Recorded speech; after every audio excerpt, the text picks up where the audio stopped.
What is going on, beautiful people? Is Lee Hammock, aka Mr. Mental Illness, today, your favorite person on the planet that's diagnosed with Narcissistic Personality Disorder. Today's video is going to be about therapy, about why a lot of narcissists don't go to therapy, or why a lot of narcissists don't get diagnosed, and things like that. And it's going to come from my own personal perspective. First of all, therapy is helpful. I believe in therapy 100%. I think so many people need it, even if you're not narcissistic. I believe a lot of people need therapy. But the reason why a lot of people don't get help for their personality disorder or their mental health is because, like me personally, it's scary as hell, y'all. It's uncomfortable. You don't want to go to therapy. I mean, you know you need help. You know you different. You know you feel different. You know your body, you know your mind doesn't work the same as everybody else's because from your younger days, your younger years, you know, like, why do people feel like that? Why are you happy? Why are you sad? What is love? I want to feel like that. You have this big, huge visions of love and what you want it to be like, and you chase that. And when it's not like that, you discard people, you devalue people, you leave people alone. You know something is going on in your head. We know it. We know we are not right. But you hear the word narcissist thrown around, you look it up, it's like, it's evil. Narcissists are viewed on this planet right now as evil, soulless, robotic people that don't have feelings, that don't, have emotions and things like that. So you don't want to confirm that. You don't want to get confirmed as somebody like that. You don't want that stigma on you. I didn't want to be looked at as evil. Like, when I looked up narcissistic personality disorder, everything I read about it was evil.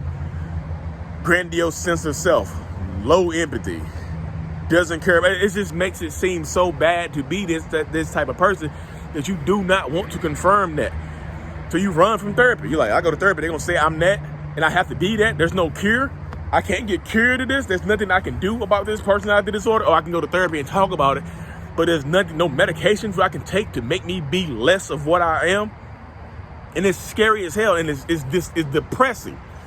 I remember my wife first told me, she said, hey, it's hard to live with a narcissist. I didn't know what it was. I threw it back at her, looked it up. Oh my God, it's so bad. Everything about it is so bad. It's so negative.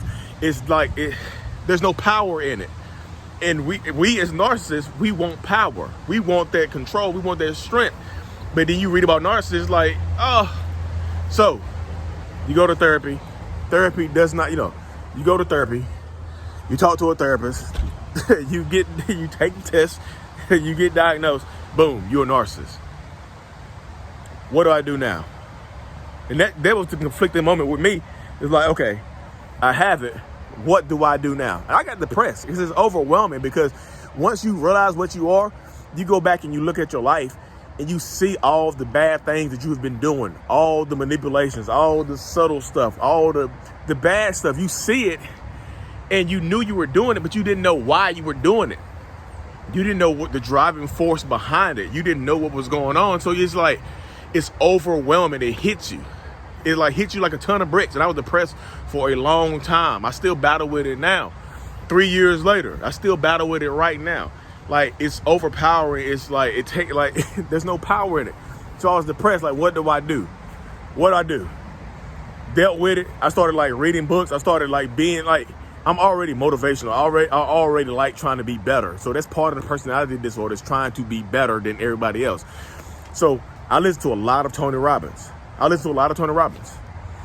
He said, you can reprogram your mind to be what you want to be, do what you want to do. So it hit me. I was like, what if I can reprogram my mind instead of doing bad stuff, instead of getting power and strength and power and fuel from doing bad stuff? What if I can go do good stuff? What if I can get the same feeling from being bad that I could go get that same feeling to be good, to be better? So that changed my life right there. So from that point forward, I was like, okay, let me talk about this. Let me do a podcast. Let me do YouTube. Let me get on TikTok and do videos and talk about mental health. And people have been listening to it, because a lot of people have been hurt by narcissists.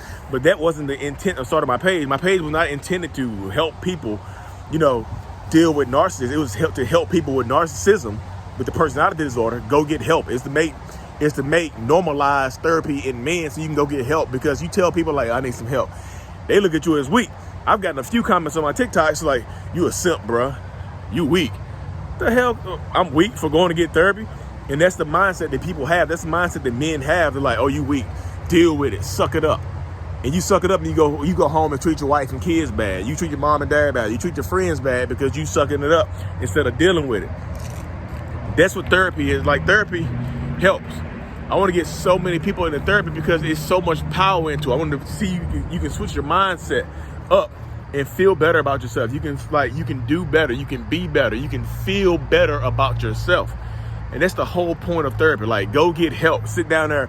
And therapy helps so much because you can sit down there and talk to somebody and not be judged. They might be judging you, but it ain't therapy. It's therapists. They're going to judge you and give you back some feedback to help you change your life. And that's why I tell them crazy stuff going on in my head. She'll come back and say, hey, this is probably why you're feeling like this. What's the root cause of it? I've been going through the root cause. Like, you know what I mean? So I've been like, so right now I'm still, you know what I mean, 100% a narcissist, but I'm helping people. I get the same feeling I used to get from putting people down. I get that from helping people. So I love that part and that aspect of growth that I've experienced from doing therapy. And then I get people reaching out to me in my inbox and telling me that they go to therapy because of me, or they can sympathize, they can empathize with me. Like, hey, your video resonated with me. That's you exactly like you feel exactly how I feel. And seeing how you act and seeing how you talk has given me strength right now to go to therapy. I see that there's hope for the narcissist. The narcissist, I see that there's hope that I can feel normal sometimes. And go get that help, man. You know what I mean? I love when I read stuff like that. And then I get messages from people saying that I validated their feelings and stuff like that. So I love that part of it. But therapy is scary though, because like I said, the good thing about therapy is you get validated and you confirm what you are. And that's also the bad thing, because confirming what you are, it confirms like you have a mental illness that there is no cure for. What do? You know what I mean? So that's why so many people so many people run from the diagnosis. I get a lot of men and women in my inbox say, hey, my husband and wife, they went to therapy a couple times and decided it wasn't for them. And I know exactly why. Some people think they're better than a therapist, or it's not their fault and stuff like that. And they pass the blame. But I realized that blame is the weapon of the weak man. You can't blame, like if you have a mental illness, you can't blame anybody else. You have to accept it and power through it and use it, mold it to your advantage. Like I am, I'm molding my mental illness to my advantage. Like people, I wouldn't say when people say you're my favorite narcissist, I love that. You know what I mean? But people still there's still doubters out there. There's people who doubt me, of course. I mean, they're always gonna doubt me, which is cool. You know what I mean? But the doubters still fuel me, and you know what I mean.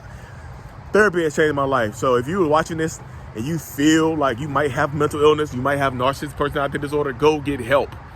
Go talk to somebody. Talk to me. I'll talk to you. You know what I mean? I'll talk to you, tell you the benefits and the negative parts of therapy that I feel too. Because, you know what I mean, therapy exposes you for what you really are. And as narcissists, that's what we've been running from. We've been running our entire lives from who we really are. We've been trying to become other people. We've been trying to become someone else our entire lives. And therapy makes you face who you really are. Therapy makes you look yourself in the mirror and you either accept yourself or you hate yourself. And the people that hate themselves even after therapy are the people who don't go back. The people who go to therapy and look in the mirror and say, okay, I can deal with this. I can fight this. I can be better. Those are the people who continue to go to therapy. Those are the people who continue to power up. And those are the people who, even though they get diagnosed with narcissistic personality disorder, those are the people who still can lead like loving, caring relationships and have a family and have